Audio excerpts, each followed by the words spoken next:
You're watching the most advanced brain-machine interface in action.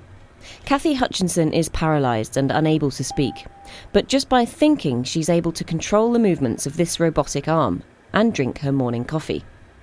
She's part of a pioneering study run by researchers at Brown University in the US.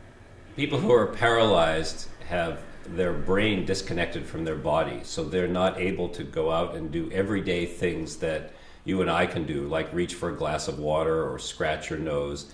And I think many of us don't realize how debilitating it is, especially for people who have the severest forms of paralysis, that's called tetraplegia, where they can't move their arms and legs because there's been damage to the spinal cord or a stroke that's cut the pathway from the brain to the spinal cord. So our idea is to bypass that damaged nervous system and go directly from the brain to the outside world, so the brain signals can not control muscles but control machines or devices like a computer or a robotic limb. The trial is called BrainGate. The team announced their first success in 2006. Matt Nagel was left paralysed in all 4 limbs after he was stabbed, but using the BrainGate system he could control a cursor on a computer screen with his thoughts. I'm going to open the first email, which says congrats. It says you are doing a great job. Next, I'm going to open the second email, which states hi there. It says hi, we'll talk soon. Now I'm going to the exit. Next, I'm going to paint a circle. This kind of brain-machine system has been tested before in monkeys.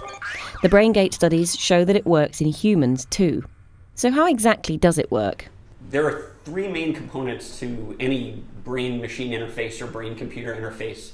There's a sensor, there's a decoder, and there's a assistive technology. The sensor is a tiny array of electrodes connected to a bundle of gold wires. It's implanted in the patient's motor cortex, the part of the brain that commands body movements. The brain activity recorded by the sensor is relayed to a computer, the decoder, and that then instructs the assistive technology. A cursor is one thing, but an arm is quite another.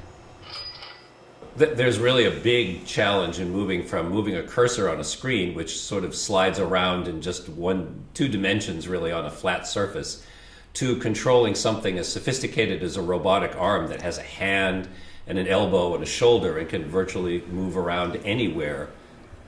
To design the arm, the BrainGate team worked with robotics experts in the US and Germany. One big challenge, because no one wants a clumsy robot, was to make it react to its environment. So when it collides with a target, the bottle, it grabs it. But when there's an unexpected collision, it stops moving and enters safety mode. Eventually, the researchers hope to build an arm that works as smoothly as a real one and can cope with more complicated tasks like brushing teeth. They'd also like to make a wireless version, so the device doesn't need to be plugged directly into the patient's head. But for now, they're celebrating their progress with Kathy. All of us were standing in awe, more or less, because we were watching her drinking the coffee, and it was really such a stunning scene. That was a special moment for all of us. It was a magic moment. In the nearly 15 years before that event, every time she wanted to take a drink of something, a caregiver would need to place the cup or the bottle into a holder that would be placed near her wheelchair, position that bottle just right. To see her with that robotic arm reach out and pick up that cup of coffee and serve herself that coffee for the first time in nearly 15 years, it was an incredible moment.